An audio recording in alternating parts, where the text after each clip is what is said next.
Més val prevenir que haver de reparar. Aquesta és la consigna que el Departament d'Interior va ordenar a tots els serveis d'emergència davant les previsions que anunciaven una nevada que emblanquiria tot Catalunya. No s'ha tractat en cap cas d'una decisió ni exagerada ni condicionada pel que ens va passar fa 2 anys. Estic convençut que qualsevol ciutadà en el meu lloc, veient el mapa de risc que emetia el Servei Meteorològic de Catalunya, l'alt risc de nevades que afectava fins a Barcelona i el Baix Llobregat a línia de costa, hagués pres decisions similars. De fet, de la segona fase de la nevada finalment només s'ha complert en un 50%. Els responsables han estat els vents de tramuntana i mestral. Aquesta lluita de forces entre els dos vents ha fet que aquesta precipitació acabi basculant i en algun moment s'han equilibrat aquestes forces i ha fet que la nevada, en aquest cas, no baixés més cap al sud i es quedés anclada a la zona del Maresme.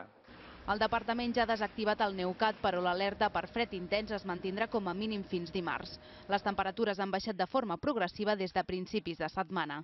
En alguns punts, com els Pirineus, la caiguda ha estat de pràcticament 10 graus. Durant el cap de setmana tot el país estarà sota zero i en alguns punts de l'interior podrien fregar-se els 15 negatius.